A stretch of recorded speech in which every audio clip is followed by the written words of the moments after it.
Ketika kita mencari informasi kapan Borobudur dibangun lewat Google, hasil teratas menyebutkan pada tahun 750 Masehi.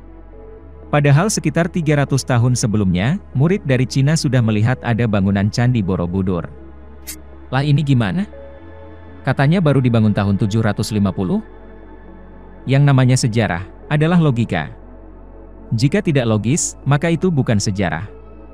Karena, yang terpenting dari mempelajari sejarah, bukan sekedar mengetahui informasinya, melainkan untuk diambil kausalitasnya.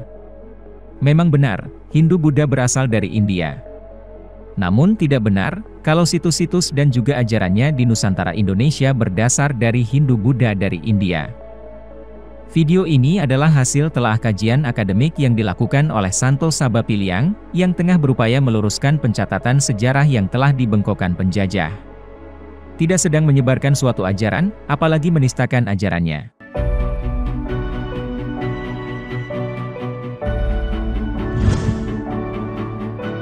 Pertanyaan sederhana namun tidak bisa dijawab, adalah kapan dan siapa misionaris, atau pendakwah, atau utusan, atau orang suci Hindu-Buddha yang terlahir di India masa pra-Islam masuk ke Nusantara, sehingga situs-situs di Nusantara disebut berdasar pada salah satu ajaran India? Tidak ada jawabannya, karena memang tidak ada. Maharsi Markandeya dan Agatsha, itu adalah Maharesi Nusantara. Kitab yang mencatat dua nama itu lengkap dengan silsilahnya, ada di Nusantara. Tidak ada sumber kitab India yang menjelaskan dua nama tokoh itu, berasal dari sana.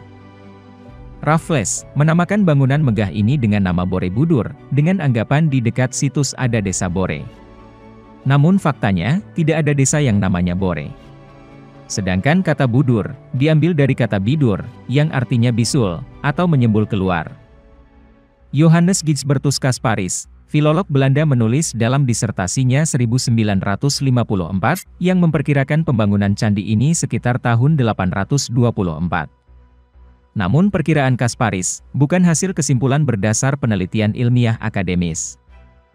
Kitab-kitab yang katanya mendasari desain rancang bangunan ini, adalah Shilpa Shastra, dan Vastu Sastra dari India. Namun faktanya, semua kitab-kitab itu baru ada pada abad 5 Masehi, padahal bangunan megah ini sudah ada sebelumnya. Relief dasarnya yang tidak diekspos, terpublikasi dengan penamaan Karmawi Bhanga. Katanya, ini menggunakan tafsir dari naskah Mahakarmawi Bhanga. Namun berdasar penelitian Bernard Kempers, tidak sepenuhnya mengikuti naskah itu. Ada 160 panel pada relief dasar Borobudur, yang kini tidak diekspos bahasa dan ajaran yang mendasarinya, padahal itu asli ajaran leluhur kita. 12 kata swarga, membuktikan bahwa di tanah inilah, ajaran Dharma original berawal dan berasal, yang kini tersimpan sempurna di Bali. Di masa lalu, ajaran asli Nusantara ini, dibawa leluhur kita kaum Caka, Saka, Cakya, atau kaum Arya keluar Nusantara Indonesia, untuk disebarkan. Para peziarah Tiongkok dari Fahian sampai Itching, datang ke Nusantara terdahulu untuk belajar, bukan membawa Buddhisme dari negaranya untuk disebarkan ke sini. Ketika Bhikkhu Ashin Jinarakhita mencetuskan ide mengadakan upacara Trisuci Waisak secara nasional di Borobudur pada 22 Mei 1953, mulai saat inilah terpublikasi Borobudur berdasar Mahayana. Kajian oleh akademisi dari seorang bhikkhuni Thailand menyimpulkan, hanya 50% yang sesuai dengan biografi Siddhartha Gautama, dan selebihnya, dia tidak paham. Di Nusantara pada abad 4 Masehi sampai dengan 7 Masehi, tidak tercatat misionaris India datang ke Nusantara. Peziarah Tiongkok yang datang ke Nusantara adalah untuk belajar, dan mencatat ajaran Dharmich original yang telah ada lama di Nusantara, bukan membawa ajaran dari negerinya disebarkan ke Nusantara. Sebelumnya kita simak dulu tentang kronologis Hindu, yang terlahir di India. Hinduisme adalah peleburan atau sintesis dari berbagai tradisi dan kebudayaan di India. Hasil sintesis ini muncul sekitar 500–200 sebelum Masehi di India, dengan pangkal yang beragam dan tanpa tokoh pendiri, tumbuh berdampingan dengan Buddhisme hingga abad ke-8. Dari India Utara, sintesis Hindu ini tersebar ke selatan.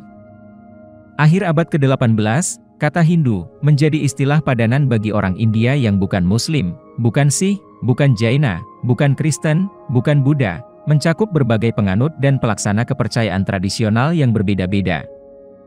Artinya, istilah Hindu itu sebagai antonim terhadap keyakinan lain. Kemudian kata Hindu dengan tambahan akhiran isme ditambahkan sekitar tahun 1830-an untuk merujuk pada kebudayaan dan agama. Istilah tersebut diterima oleh orang India sendiri dalam hal membangun jati diri bangsa untuk menentang kolonialisme. Hindu, sebagai tempat berhimpunnya aneka tradisi yang koheren dan independen. Didukung oleh sanskritisasi abad ke-19 di bawah dominasi kolonialisme Barat, serta Indologi, sampai dipakai secara luas hingga sekarang. Pangkal dari Hinduisme adalah Brahmanisme, ajaran Brahmanik Weda kuno, atau berbasis Vedik yang dibawa kaum Saka atau Aryan leluhur bangsa Nusantara. Artinya, pemahaman ini dibawa oleh pendatang Aryan, bangsa asli India bernama Dravida. Asal-usul agama di India, dimulai masuknya bangsa Saka atau Aryan, yang membawa perubahan sangat besar dalam tata kehidupan masyarakat India, sejak 3102 sebelum Masehi sampai 1300 sebelum Masehi, yang kemudian menulis Weda di sana. Fahami sekali lagi, mereka ini bukan Hindu atau Buddha, tapi yang diajarkan adalah ajaran yang mendasari lahirnya Hindu, Buddha, dan Jaina di India, setelah Veda dituliskan. Arya, bukanlah penghuni pertama India, dan peradaban Harappa Dravida, ada jauh sebelum kedatangan mereka. Ini berarti, bangsa Arya atau budaya Veda, bukanlah sumber tunggal awal peradaban di India, namun sumbernya berasal dari tempat lain. Perubahan tersebut terjadi, karena bangsa Arya melakukan integrasi kebudayaan dengan bangsa asli India Dravida. Selanjutnya, integrasi ini melahirkan 3 agama India. Bangsa Arya setelahnya, mulai menulis kitab-kitab suci Weda. Kitab suci ini dituliskan dalam 4 bagian, seperti Rigveda, Samaveda, Yajurveda, dan Atharvaveda. Kaum pendatang inilah, manusia yang berasal dari Nusantara, nenek moyang leluhur kita, kaum Caka, Saka, Cakya, atau kaum Aryan. Literasi kata ini, terekam sempurna di Borobudur, dengan kata Mahacakya. Teks kalimat Mahabharata Udyogaparva menyebutkan, kalau awal mula ajaran ini berasal dari timur. Sebelum dibukukan menjadi kitab bernama Weda, lokasi yang ditunjuk sebagai timur inilah, Sang Pencipta alam semesta pertama kali menyanyikan Weda. Literasi kata timur pada kutipan ini, adalah Asia Tenggara, Nusantara Indonesia. Disinilah ajaran Dharmij original berasal, dan dipelajari jauh sebelum adanya ajaran yang terlahir di India. Jadi, pangkal dari Hinduisme, adalah Brahmanisme ajaran Weda kuno, atau berbasis Vedik yang dibawa kaum Caka, Saka, Cakya, atau kaum Aryan. Ajaran asli Nusantara Dharma dan para keturunan Brahmana ini, masih ada di Bali. Bangsa Cakya, sudah ada lebih dahulu jauh dari 78 Masehi, dari saat menaklukkan Raja Salivahana India. Angka tahun 78 Masehi ini disalah tafsirkan, untuk menghitung awal tahun Saka di Prasasti. Sehingga, menjadi hilanglah sejarah kita sebelum tahun itu, dan inilah pangkal kerancuan sejarah Nusantara.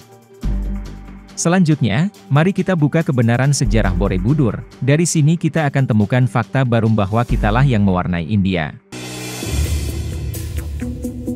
Nama asli candi ini, adalah Sangharama Mahatupa Mahawiharya Arya Paraterra Buana Cakapala, yang kini terpublikasi menjadi Borobudur penamaan versi penjajah tanpa dasar. Dari kalimat ini, diketahui kalau bahasa leluhur bangsa Nusantara, bernama bahasa Nagogi, atau terbaca menjadi Nagari, yang mendasari Sanskerta. Bahasa itu bahasa Nusantara, yang diklaim dianggap dari India. Sanskerta, disusun ulang oleh Panini, orang Pakistan pertama yang menulis tentang tata bahasa Sanskerta yang berjudul Astadhyayi.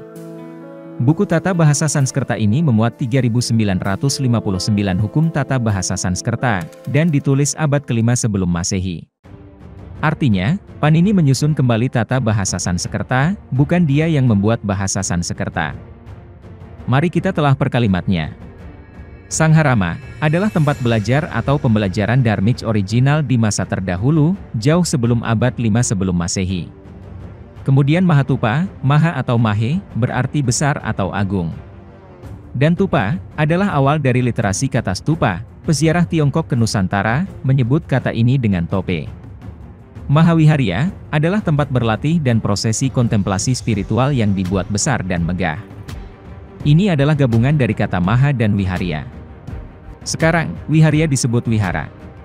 Arya adalah kaum Cakya atau Saka leluhur bangsa Nusantara Indonesia maju terdahulu. Para Tera adalah orang-orang yang belajar atau sudah menjadi master, atau Maharesi pada ajaran Dharmic original.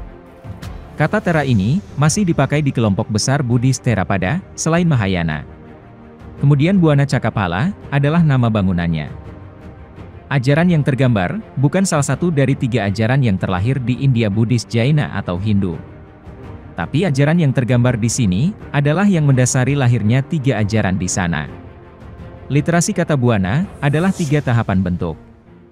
Bangunan Buana Cakapala adalah gambaran 3 alam kehidupan yang ada di dalam semesta ini, yaitu Trilaksana, disebut juga Bawana Traya.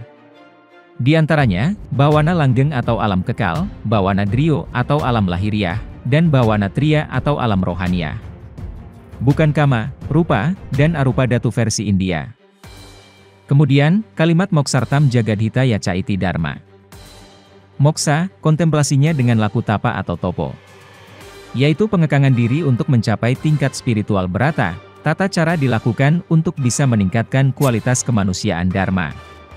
Alam kelanggengan ialah alam suung yang tidak mempunyai purwa dan wasana. Prosesi kontemplasi spiritual ini tampil pada patung arca orang posisi duduk bersila di Borobudur, dan ini bukan patung Siddhartha Gautama.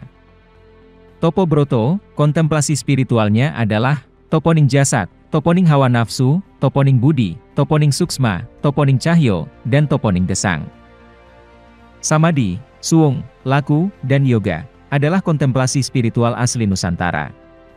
Jawa menyebut dengan topo broto, atau tapa brata untuk istilah daerah Parahyangan, Bali menyebutnya upasana, Sulawesi menyebutnya kamala, kalau sedang melakukannya disebut akamala, dan tapo atau batagak di Swarnadwipa atau Sumatera. Ada 12 kata swarga, ini asli milik kita bangsa Nusantara Indonesia, bukan tertulis kata nirwana. Literasi teks kata swarga, bersumber dari lontar geguritan Bima Swarga, yang difahami sebagai kemudian. Yaitu alam suci persinggahan sementara bagi orang-orang yang berjiwa baik swarga loka. Ini bukti bukan Buddha, Hindu India. Swarnadwipa atau Sumatera adalah tempat awal sumber falsafah utama Dharma, yang mendasari lahir dan tumbuhnya ajaran di sana. Setidaknya ada beberapa tokoh putra Indonesia terdahulu para Teran, jauh sebelum lahirnya 2 ajaran Hindu-Buddha di India pada abad 5 sebelum Masehi. Nusantara terdahulu adalah tempatnya belajar bangsa lain. Mereka melihat dan mencatat, menyalin, dan membawa pulang ilmu dari Nusantara, bukan membawa ajaran dari negerinya lalu disebarkan ke Nusantara.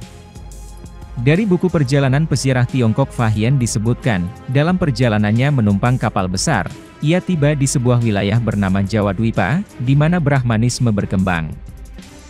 Fahian tinggal di Jawa Dwipa 2 tahun, dan berhasil mendapatkan salinan Vinaya Pitaka dari Mahisasaka Dirgagama, dan Samyuktagama Sutra juga Samyukta Sancaya Pitaka.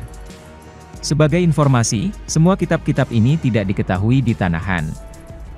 Kemudian Huining melakukan perjalanannya selama 3 tahun di Pulau Jawa menerjemahkan sebuah sutra, yang dibantu seorang pakar Jawa yang bernama Guru Janabadra. Dia menerjemahkan tentang pemahaman nirwana yang agung, yaitu ilmu tentang kehidupan setelah kematian di Nusantara ini, yang bernama swarga. Teks literasi kata swarga ini, ada pada relief dasar bangunan, dan bukan tertulis nirwana, atau nibbana. Kemudian yang dilihat dan dicatat Fahuan di Jawa Dwipa, di atas bukit, telah didirikan sebuah menara besar. Jarak antara keduanya 15 yojana, dengan tinggi 470 kaki, dihiasi dengan emas dan perak. Disempurnakan dengan setiap zat berharga di sisi menara, didirikan sangharama yang disebut Abhayagiri berisi 5.000 imam. Raja memerintahkan untuk membuat 9 penopang pohon, tapi akar pohon tetap menembus penopang itu, dan akar keluar hingga menembus bumi. Di bawah pohon itu didirikan sebuah kapel, di tengah-tengah aula ini ada sosok patung tingginya sekitar 22 kaki. Seluruh tubuh berkilau, dilapisi dengan 7 zat berharga. Di tangan kanannya memegang mutiara yang nilainya tak ternilai. Yang dilihat Fahuan pada saat ini, dinamakan Candi Mendut. Lebih jauh lagi di dalam ibu kota kerajaan, didirikan kapel dengan konstruksi luar biasa, di mana ketujuh zat berharga telah digunakan. Raja menyucikan dirinya sesuai dengan aturan Brahmanis yang ketat. Orang-orang di dalam kota juga menghormati bangunan ini, melakukan ritual kepercayaan yang telah lama ada. Yang disebut kapel oleh Fahuan, saat ini dinamakan Candi Borobudur. Kemudian pada tahun 399 sampai 414 Masehi, Fahian dalam perjalanan di Svarnadvipa mencatat, mengikuti sungai Ponai, tempat di mana para pelajar pernah tinggal di situ, dan melakukan gerakan berjalan berputar mengelilingi tope, juga 4 guru duduk di 4 sudut. Di tempat ini, menara telah didirikan. Yang disebut tope dan menara oleh Fahian, saat ini bernama Candi Muara Takus. Dan berjalan berputar, adalah prasawiya, atau pradaksina, atau tawaf. Di area inilah, pusat ajaran dharmik yang disebut Kota Suci, di area Kadatuan sebelum disebut Sriwijaya, yang pusat pemerintahannya di Bukit Katangka. Jejak rekamnya, masih ada pada penyebutan daerah di sekitarnya dengan koto yang memakai angka. Video berikutnya, kita akan bahas Sriwijaya.